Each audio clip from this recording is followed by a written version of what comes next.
Nous allons procéder au nettoyage du bouilleur et du cristalliseur. Pour cela, dans un premier temps, on va fermer la vanne de liaison entre les deux. Je vais charger à l'intérieur du bouilleur une solution de nettoyage qui est une solution contenant de l'acide éthanoïque.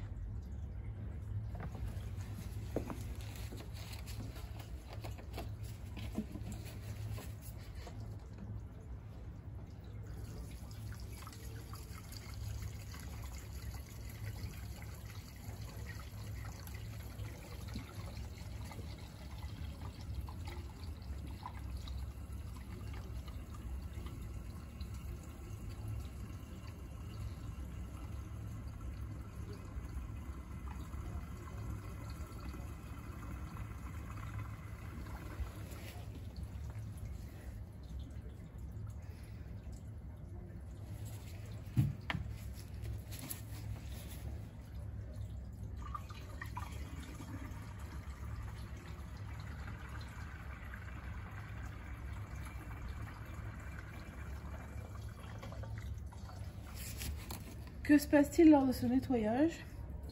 Il se passe une réaction entre les ions carbonate, CO3 de moins, et l'acide pour former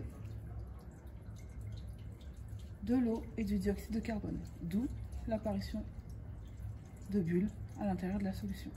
Cela permet de dissoudre, d'éliminer la totalité des cristaux de carbonate qui pourraient rester dans le bouilleur.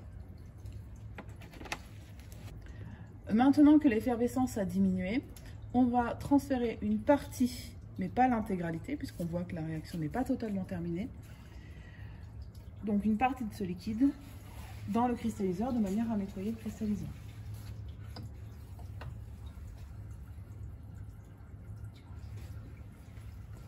J'en ai introduit de manière à tremper le réfrigérant et à ce que la résistance, qui n'est pas encore propre, trempe encore dans le liquide. Donc je m'arrête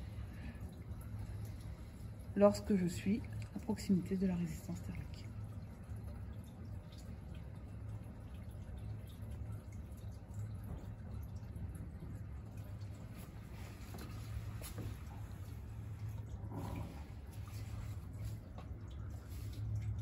Il me reste à mettre en route l'agitation pour favoriser le nettoyage et donc la réaction chimique. J'ai préparé un bidon d'eau déminéralisée de manière à procéder au rinçage maintenant à l'eau déminéralisée du bouilleur puis du cristalliseur.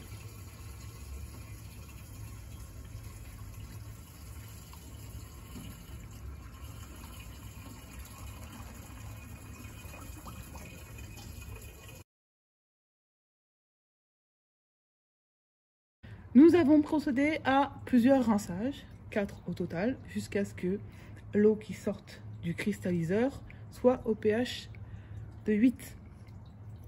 Nous allons maintenant éteindre le tableau électrique, puis éteindre l'eau de refroidissement.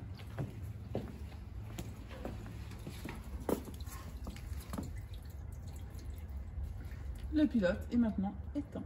La manipulation est terminée.